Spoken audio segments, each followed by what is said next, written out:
Good morning everyone. इस video में हम पढ़ेंगे treatment of orthopaedic condition generally, जैसे कि फ्रैक्चर हो गया या फिर डिसलोकेशन ऑफ बोन। तो ये डिसलोकेशन ऑफ जॉइंट। तो इस वीडियो में हम पढ़ेंगे reduction and treatment of orthopaedic condition. First पढ़ते हैं रिडक्शन। जब डिसलोकेशन हो जाता है अब हमारा जॉइंट, या तो हिप या फिर शोल्डर जॉइंट, तो हम उसमें रिडक्शन टेक्निक का यूज करते हैं। रिडक्शन में ये होता है कि जो पार्शियल डिसलोकेशन ऑफ जॉइंट होता है तो हम उसको फुली उसकी एनाटॉमिकल पोजीशन में लाते हैं, तो उसको बोलते हैं रिडक्शन। अब आते हैं close reduction. So what is the close reduction? So this is the not surgical treatment, this is the manually treatment of the reduction dislocation fracture. So जब हम क्लोज रिडक्शन करते हैं तो इसमें बिना इंसिजन दिए हम बोन को प्रॉपर पोजीशन में लाना, उसको बोलते हैं क्लोज रिडक्शन।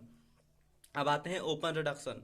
तो ओपन रिडक्शन में ये है सर्जिकली ट्रीटमेंट करते हैं और उसको इंसिजन देके बोन में ग्राफ्टिंग या फिर इंटरमेडुलरी नेल या फिर इंटरनल फिक्सेट करते हैं, तो उसको बोलते हैं ओपन रिडक्शन और इंटरनल फिक्सेशन। बिकॉज ओपन करके और इंटरनल बोन को इंटरनली ट्रीट कर देते हैं, तो ओपन रिडक्शन इंटरनल फिक्सेशन बोलते हैं इसको। अब आते हैं ट्रैक्शन। तो ट्रैक्शन हम जनरली क्यों देते हैं? ट्रैक्शन देने के काज ये होते हैं कि वहाँ की बोन पार्टिकुलर सॉफ्ट टिश्यूज में इंजुरी ना हो। तो ट्रैक्शन में क्या देते हैं? स्केलेटल ट्रैक्शन या फिर skin traction. Skeletal traction bone में इंसर्ट करते हैं और स्किन ट्रैक्शन अपने बोन की स्किन के थ्रू ट्रैक्ट कर देते हैं। तो जो ट्रैक्शन होता है, ट्रैक्शन में मतलब माल यूनियन या फिर कोई डिले फ्रैक्चर की कंडीशन है, तब उसमें हम ट्रीटमेंट देते हैं, ट्रैक्शन करते हैं।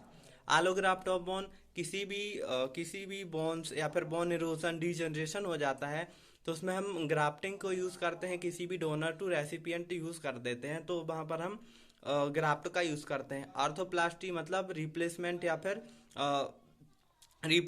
या फिर इसको हम क्या बोलते हैं, फिर से रीजनरेट कर देना, मतलब उसका रीजनरेशन। तो ऑर्थोप्लास्टी मीन्स कहीं की बोन्स का बोन का पीस लेके अदर बोन जो डीजनरेट हो गई है या फिर उसमें कुछ पैथोलॉजी या फिर साइट ऑफ इंजुरी या लीजन है, तो वहां पर हम बोन को ग्राफ्ट कर देते हैं।